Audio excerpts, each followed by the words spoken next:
Have you started a desert survival world like I have?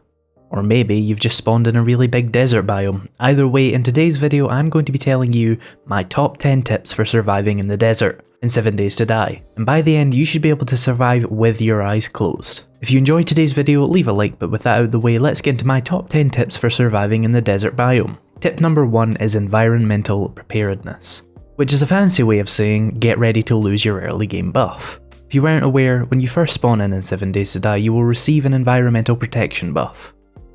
This will stop you from being affected by the temperature around you.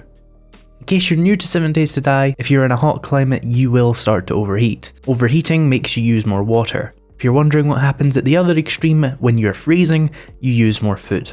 Anyway, at level 6, you will lose this environmental protection, and will be affected by the elements, so make sure that you have the appropriate clothing for the desert. The best overcoat for heat resistance is the leather duster, which you can craft with the Needle and Thread Volume 5 with 25 leather and 3 sewing kits, or you can loot it from places where clothes spawn.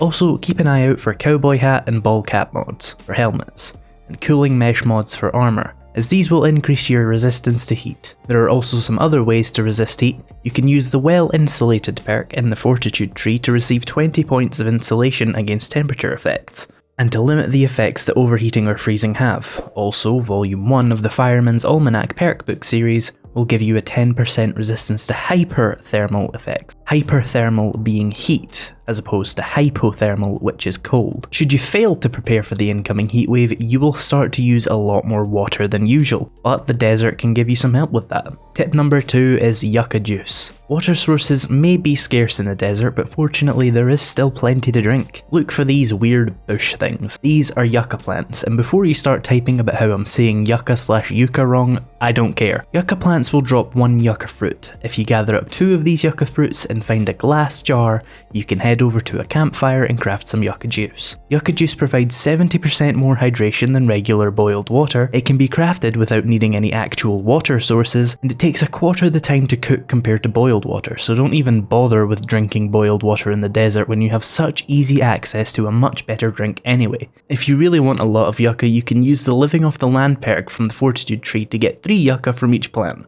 Also, you can plant and farm your own yucca for a convenient and sustainable water source. Also, you can get some yucca from chopping down cacti. Speaking of which, these prickly shits litter the desert, and aside from being a good source of plant fiber and yucca, they do 2 damage to anything that walks into them. This is more than just a minor hazard though. You can use them to hear animals nearby. When animals are hit by cacti, they will let out a little scream which you can follow and then kill the animal. You can also use them as an early warning system against zombies, as they will grunt as they walk into the cacti. Just be careful not to step in them. Tip 4 is for when you do step in them. You can take a lot of little bits of damage in the desert between the big cacti, the vultures, or the small cacti. Fortunately, the desert is littered with these non-prickly shits. These are aloe. Smack them and you get aloe. Collect 4 of them and you can grind them into aloe cream. Aloe cream restores 5 health and can be used to heal abrasions 200% faster, and are also required to make the first aid bandage. If you've taken a little bit of cactus damage but don't want to waste food or worse medicine to heal it, then grab some of this aloe and spam it until you're back to 100%. Tip number 5 is a small one but an important one. Trees don't exactly grow on trees in the desert. What? So whenever you find one, be sure to keep and replant the seeds. You can plant trees anywhere on the sand, and you can even plant the trees from the snow biome in the desert biome if you're in a chaotic evil type of mood.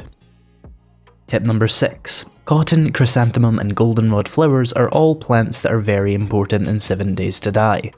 Cotton is used in most clothes and bandages, chrysanthemum is used in red tea, paint and mineral water, and goldenrod is used in goldenrod tea and mineral water.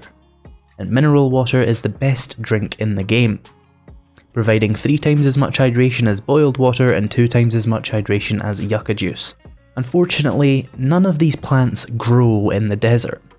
So if you're in a desert only world, or if you just can't seem to find a forest biome, make sure that when you find cotton, chrysanthemum or goldenrod while looting, you try and replant them.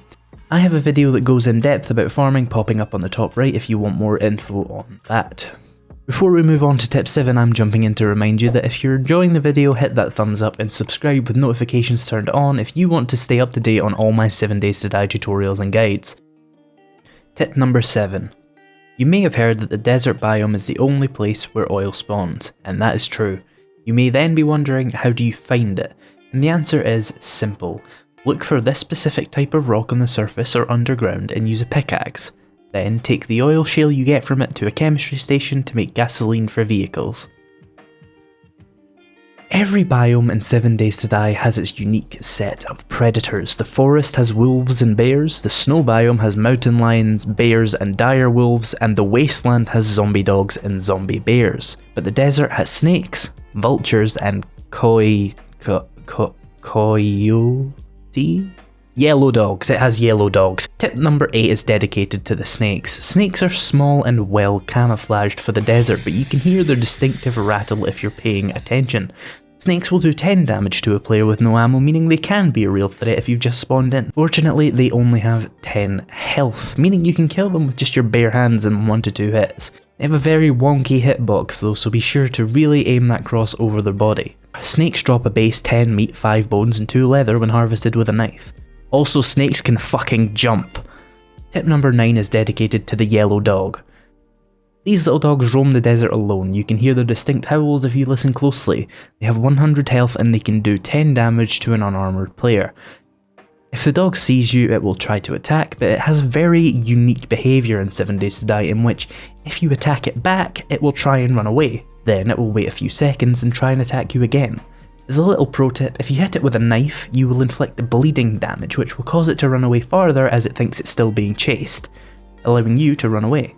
When the dog does run away, it's entirely up to you if you want to turn the dynamic against it by chasing it and killing it, which you can then skin for 12 meat, 11 bones, 5 leather and 1 animal fat, or you can simply live and let live and try and get some distance between you and the dog.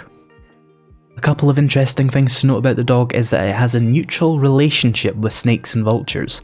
None will attack the other, but dogs will attack rabbits and chickens, but the snake and vulture will not. Tip number 10 is dedicated to the airborne pest that is the vulture. The vulture flies over the desert waiting for the most mildly annoying time to attack you. They're fast and hard to hit. They only have 30 health and they do 8 damage per hit, but they do attack quite quickly. When wandering the desert, listen out for their screeching and watch out for their shadows on the ground below you. If you have a blunderbuss, then you can wait until the vulture reaches the point of no return, and then blast them away with 1 shot. If you only have melee weapons, I'd recommend waiting until they're just in front of you and use the light attacks to attack them. The last thing you want to do is run out of stamina when attacking these things, so avoid using powered attacks, especially with a sledgehammer. Vultures will drop a base of 30 feathers, 9 bones and 4 rotten flesh. But you can use the hunting journal completion bonus to get more harvests from any animal in the game, including the snake and the yellow dog. You can also use the huntsman perk and the fortitude tree to get 100% more of everything from animals. Also, the hunting journal perk book will let you do 10% more damage to animals, including the vulture and the dog. If you've taken all that on board, you should now be ready to tackle the desert and become the ultimate Arizona Ranger with a big iron on your hip. If you enjoyed today's video, leave a like and be sure to comment down below if you have any tips for surviving the desert.